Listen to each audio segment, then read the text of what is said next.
दक्षिण एशिया में स्थित भारत इस समय विश्व के प्रभावशाली देशों में से एक है।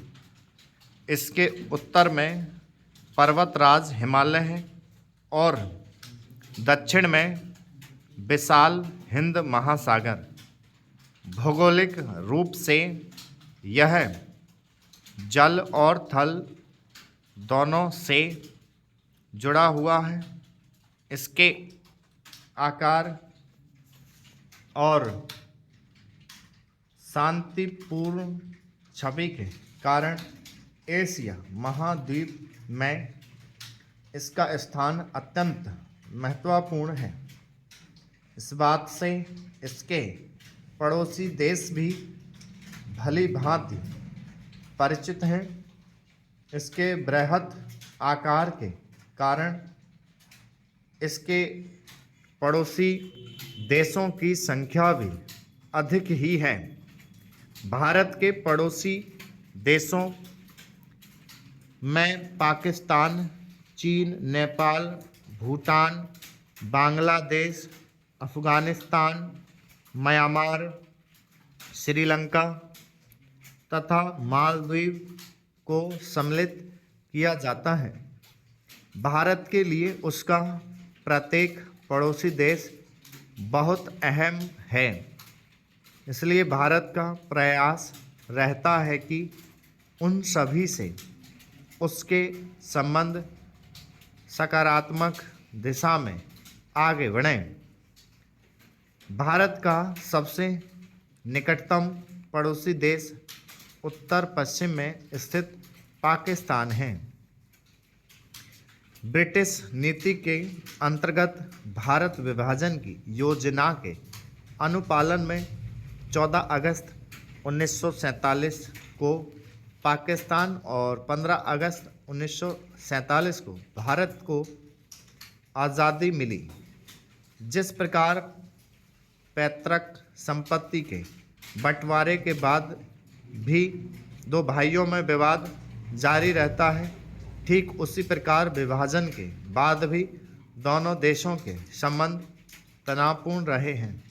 वास्तव में कश्मीर विवाद के कारण आरंभ से ही दोनों देशों में तनाव रहा है। नैतिक और संतुलित दृष्टिकोण से देखा जाए तो कश्मीर के महाराजा हरि सिंह द्वारा भारत के साथ विलय संधि पर हस्ताक्षर करने के बाद कश्मीर भारत का अखंड अंग बन चुका है, परंतु पाकिस्तान उसे मुस्लिम बहुल राज्य बताकर बार बार उस पर अपना दावा करता है और समय समय पर उस पर अपना अधिकार करने की कोशिशें भी करता है। यही कारण है कि भारत के संबंध पाकिस्तान के साथ कभी सामान्य नहीं रहे। जनवरी 1964 में पूर्वी पाकिस्तान में हुए सांप्रदायिक दंगे एवं हिंदुओं के पलायन पर श्री जयप्रकाश नारायण ने कहा था, देश का विभाजन समस्याओं का युक्तिसंगत समाधान सिद्ध नहीं हुआ। पाकिस्तान अब तक भारत पर 4 बार वर्ष 1947, 1965, 1971 और 1999 आक्रमण कर चुका है। अपनी संप्रभुता और अखंडता की रक्षा के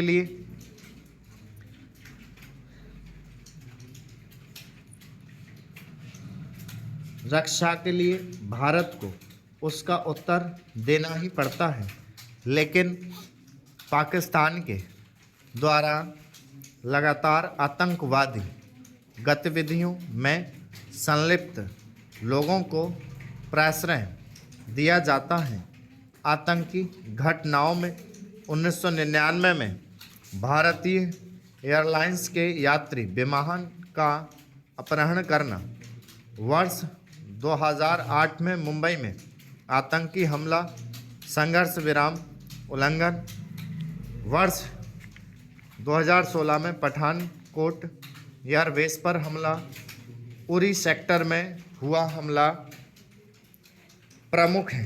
इतना ही नहीं, बार बार पाक द्वारा सीज फायर उल्लंघन की घटना सामान्य आती रहती हैं। मजबूरन भारतीय सैनिकों ने वर्ष 2016 में सर्जिकल स्ट्राइक की। इसके बावजूद आतंकी गतिविधियां जारी रही हैं। एक रिपोर्ट के अंतर्गत वर्ष 2017 में 200 से अधिक आतंकी जम्मू कश्मीर में मारे गए। इतना ही नहीं, अमरनाथ की यात्रा के दौरान वर्ष 2017 में आतंकी हमले हुए। हालांकि इसका अप्रत्यक्ष दोषी पाक की आतंकी गतिविधियों को ही माना गया। इस तरह से आतंकी गतिविधियां वर्ष 2019 की पुलवामा की घटना, जिसमें जम्मू कश्मीर राष्ट्रीय मार्ग पर जा रहे सुरक्षाकर्मियों पर आत्मघाती हमला किया गया। भारत को भी इसके जवाब में एयर स्ट्राइक करने के लिए विवश होना पड़ा। इसके बावजूद पाक सैनिकों द्वारा सीमा का उल्लंघन किया जाता रहता है। पुलवामा घटना के पश्चात भारत ने पाकिस्तान को दिया गया मोस्ट फेवर्ड नेशन का दर्जा वापस ले लिया तथा भारतीय फिल्मों की स्क्रीनिंग पर भी प्रतिबंध लगा दिया गया।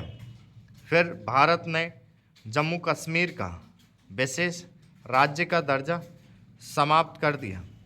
इससे दोनों देशों के बीच का संबंध काफ़ी तनावपूर्ण हो गया। किंतु नवंबर 2019 में करतारपुर साहिब कॉरिडोर के उद्घाटन से दोनों देशों के संबंधों में सुधार के अवसर देखे जा रहे हैं।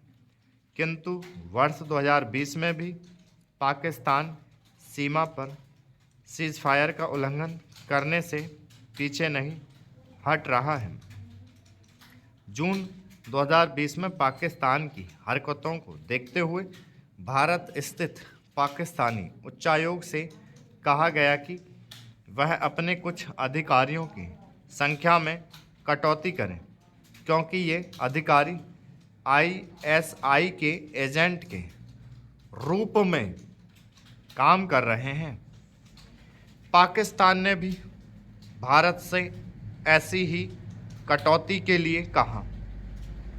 इस प्रकार मौजूदा हालात भारत व पाक के विपरीत होने के बावजूद भारत सरकार की बदलती नीति के प्रभाव और बढ़ती साख से यह अनुमान लगाया जा सकता है कि भारत व पाक के रिश्ते भविष्य में सुधरेंगे और दक्षिण एशिया में आर्थिक, तकनीकी और वाणिज्य व्यापार में सहयोग कर विकास के मार्ग पर आगे बढ़ेंगे।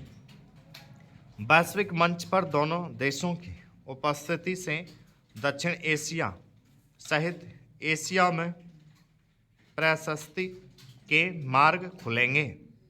यदि पाकिस्तान और चीन को छोड़ दें तो भारत के संबंध अपने अन्य पड़ोसी देशों के प्रति काफ़ी अच्छे हैं। बात अगर नेपाल की करें तो नेपाल के साथ भारत के संबंध बहुत ही अच्छे हैं। यद्यपि वर्तमान में कुछ महीनों से नेपाल चीन के प्रभाव में आकर भारत से अपना संबंध बिगाड़ने का प्रयास कर रहा है। उत्तर में नेपाल की सीमा चीन से लगती है। स्टॉप। ये तो बड़े आराम से लगी होगी।